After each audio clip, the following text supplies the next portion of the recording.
who was born in 1870 on 31st August, almost 155 years ago from today. Today is 1st of September 2025, one day ago, that means on 31st August in 1870. About 155 years ago, Maria Montessori was born in Italy, and she died she died at the age of 81 in 1952 on 6 May 1952. You know, is the year when Bangladesh had to fight for their mother tongue, Bangla, to establish Bangla as one of the state languages of Pakistan. So Maria Montessori died in the year in 1952 in Netherlands, Norway, and she completed her education from University of Rome La Sapienza Medical School, and she was a physician, and at the same time she was an educator. She is best known for her founder of the Montessori method of education. So that's all about. Now, in honor of her birthday, and her, if she were alive today in 2025, she would have been 155 years old. So today we'd like to show total homage and tribute to Maria Montessori, who had been able to a newly method of education which had held the world into a very strong position. We will talk about the life of Maria Montessori. Maria Montessori was an Italian physician and educator best known for her philosophy of education, which is the Montessori method, and her writing on scientific pedagogy. At an early age, Montessori enrolled in classes at an all-boys technical school with hopes of becoming an engineer. She soon had a change of heart and began medical school at the Sapienza University of Rome in Italy, becoming one of the first women to attend medical school in Italy. She graduated with honors in 1896. You see, 1896 is the year when the founder of Nobel Prize, the discoverer of dynamite, Alfred Bernard Nobel, died in 1896, and in the same year she was graduated. Her educational method is in use today in many public and private schools globally. Okay, now let's talk about her life and career, her birth and family status. Montessori was born on 31st August 1870 in Schiavale, Italy. Her father, Alessandro Montessori, age 33, was an official of the Ministry of Finance working in the local state-run tobacco factory. Her mother, Relindi Stefani, 25 years old, was well educated for the times and was the niece of Italian geologist and paleontologist Antonio Stefani. While she did not have any particular mentor or particular teacher, she was very close to her mother, who readily encouraged her. She also had a loving relationship with her father, although he disagreed with her choice to continue her education. Now let's talk about her educational life. Her educational life started in 1883, and her educational life stopped officially in 1896. The 1896, you should know the year when Alfred Nobel, the founder of Nobel Prize, died. Early education, if we talk about the early education of Maria Montessori, the Montessori family moved to Florence in Italy in the year 1873 Then moved to Rome in 1875, 2 years after living in Florence. Because of her father's work, Montessori entered a public elementary school or simply a primary school at the age of 6 in 1876. Her early school record was not particularly noteworthy. That means her early record was not praiseworthy or was not brilliant at all. Although she was awarded certificates for good behavior in the first grade, in her first class, and for laborie donenshi or women's work in the next year. Now let's talk about the secondary school of Maria Montessori. In the year 1883 or in the year 1884, it may be a little bit confusing. At the age of 13, 13, Montessori entered a secondary technical school, Regia Schola Tecnica Meccaneolaga Boronti, where she studied Italian, arithmetic, algebra, geometry, accounting, history, geography, and science. In total, 8 subjects were studied in her high school by Maria Montessori. She graduated in 1886 with good grades and examination results. That year, at the age of 16, she continued at the Technical Institute Reggio Istituto Tecnico Leonardo da Vinci. You understand Leonardo da Vinci, the famous painter of Mona Lisa. Studying Italian, mathematics, history, geography, geometric and ornate drawing, physics, chemistry, botany, zoology, and 2 foreign languages. That means almost 12 subjects had been studied by Maria Montessori in her high school. She did well in the sciences and especially in mathematics. Initially, she had intended to pursue the study of engineering upon graduation, an unusual aspiration for a woman at that time. By the time she graduated in 1890, at the age of 20 only, with a certificate in physics and mathematics, she had decided to study medicine, a more unlikely pursuit given cultural norms at that time. Now let's talk about her university life and medical school life. She studied in the University of Rome, now in Italy, the capital of Italy. Montessori moved forward with her intention to study medicine. She appealed to Guido Beccelli, the professor of clinical medicine at the University of Rome, but was strongly discouraged because she was a woman. In 1890, she enrolled in the University of Rome in a degree course in natural sciences, passing examinations in botany, zoology, experimental physics, histology, anatomy, and general and organic chemistry, and earning her diploma, the licenzia, in 1892.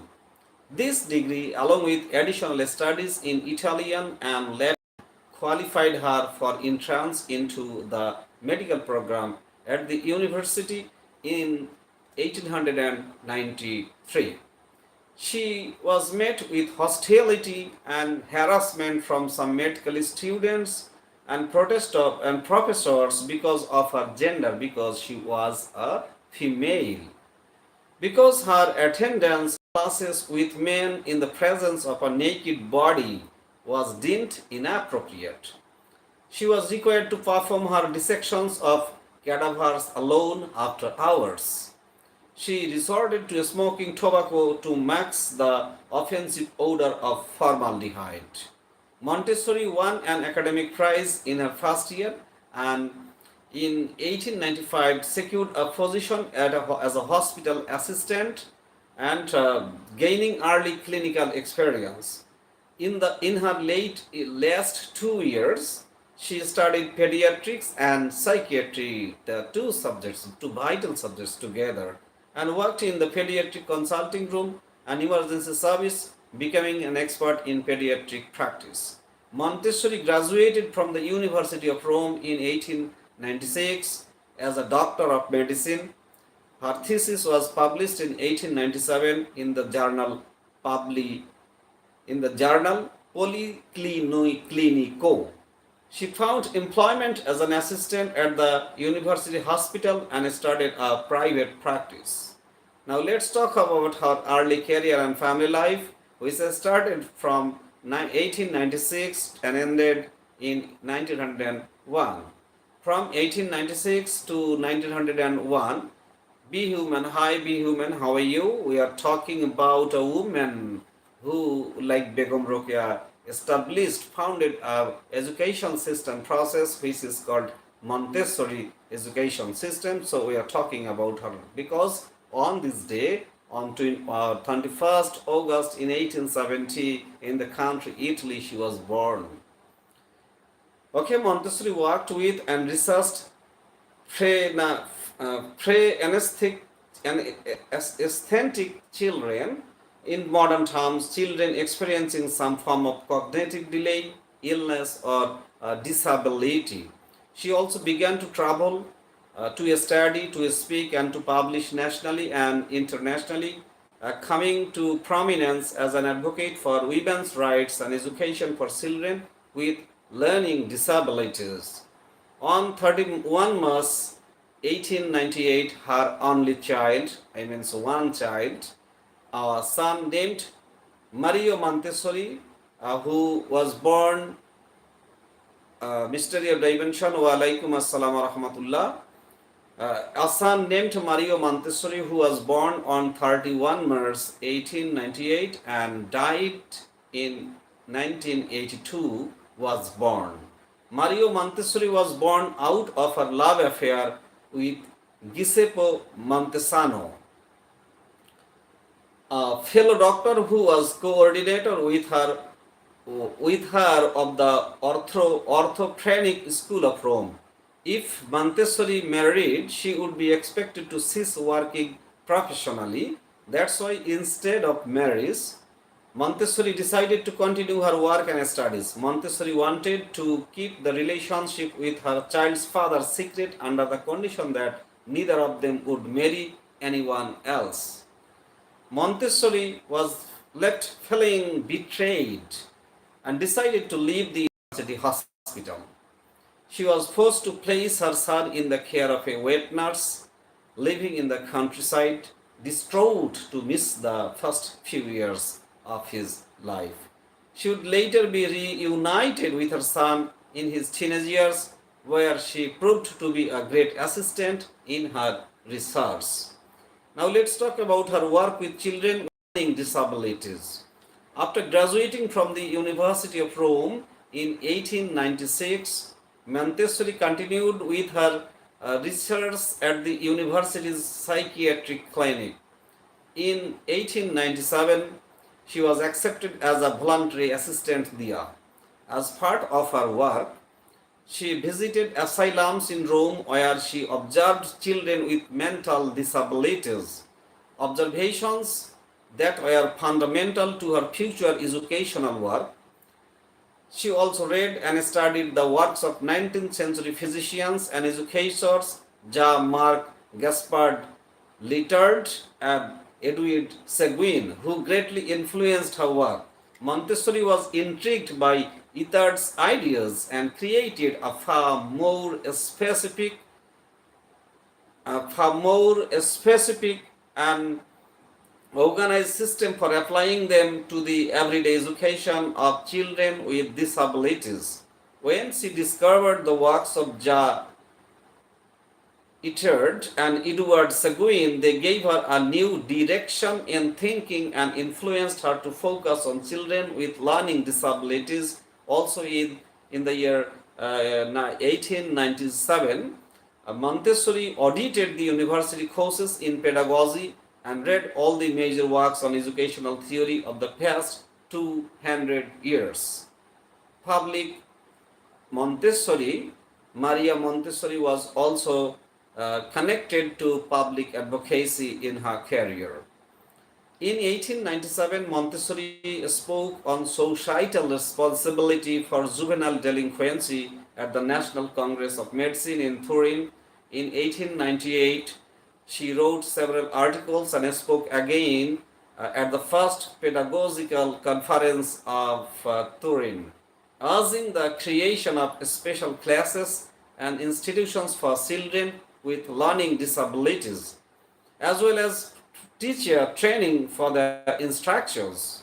In 1899, Montessori was appointed a counselor to the newly formed National League for the Protection of Retarded Children and was invited to lecture on special methods of education for children with intellectual disabilities at the teacher training school of the College of Rome.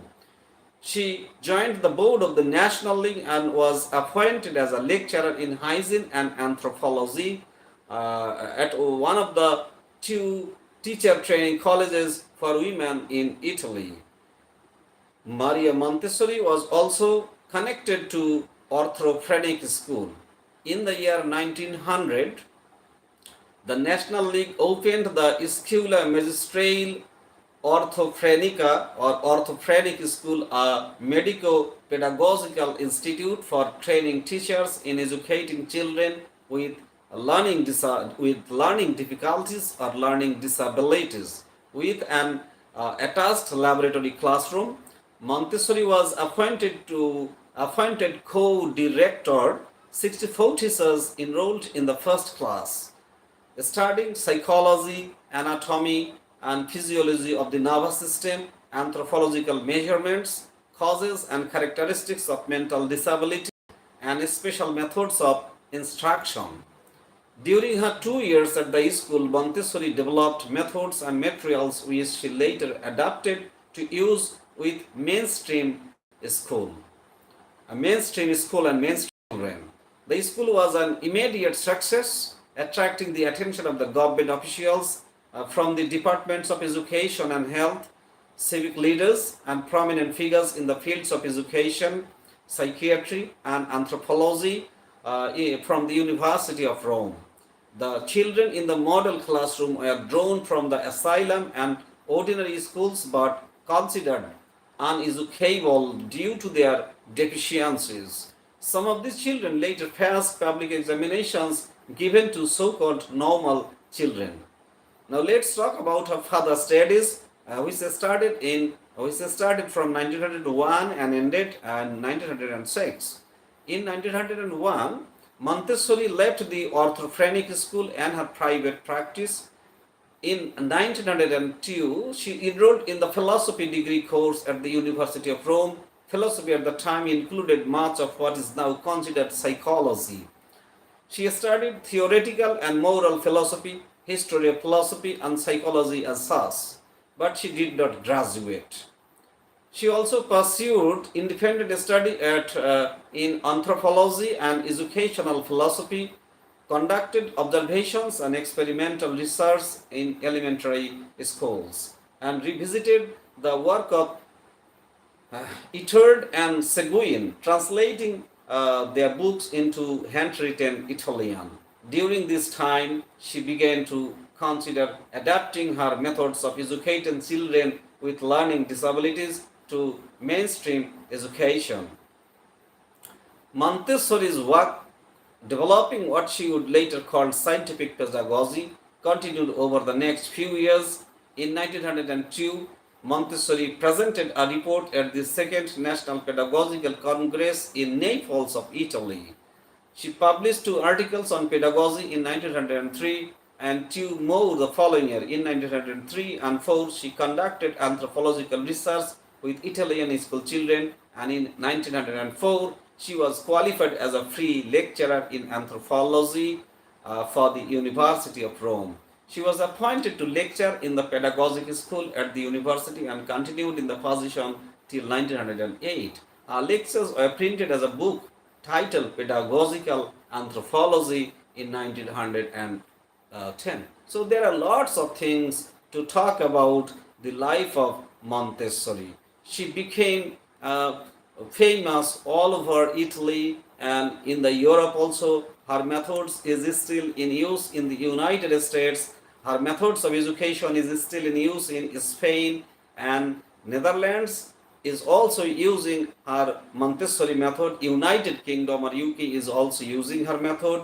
Italy, since it's her birth country, native country, is using the method, and there are many other countries like France, Germany, Switzerland, Belgium, Russia, Serbia, Canada, India, China, Japan, Indonesia, Australia, and New Zealand are also using the methods developed by Maria Montessori. So this is a woman who is like Begobrokea, the first pioneer of education for female folk, and Maria Montessori is the first woman in the whole world who was born in Italy and died in the Netherlands, developed a special process, especially for the mentally retarded children or mentally disabled children who cannot receive education properly because their brain function is not working clearly. So there are a lot of things to talk about his life, but since today is her birthday, and if she were alive today, she would be 155 years old today. And now let's talk about her death.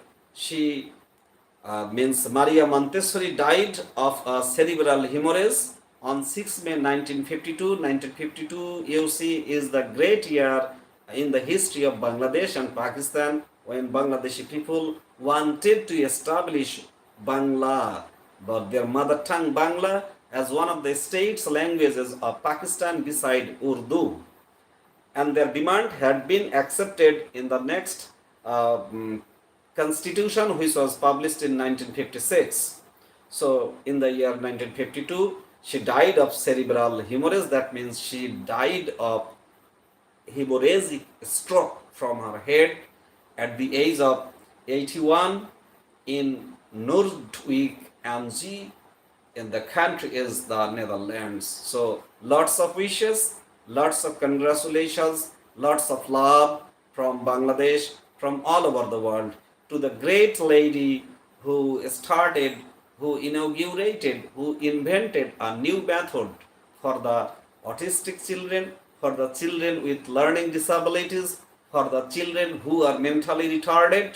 And this system developed by her is still in use all over the world, not only for the mentally retarded children, but also for the mainstream children, for the normally developed children. So last of all, wishing Maria Montessori a great success.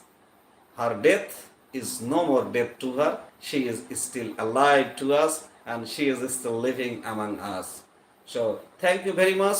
Thank you, dear audience, who have been participating in the live session on Maria Montessori. This Maria Montessori method in the system of education or in the system of pedagogy has been playing a pivotal role, a vital role in the history of education, teaching, learning education, and teaching education.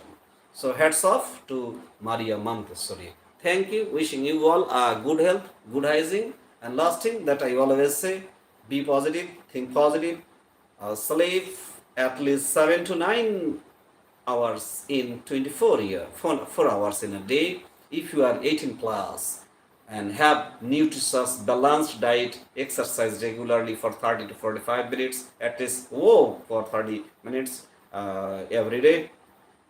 Wishing you all a good health, and wishing a good, happy birthday to Maria Montessori.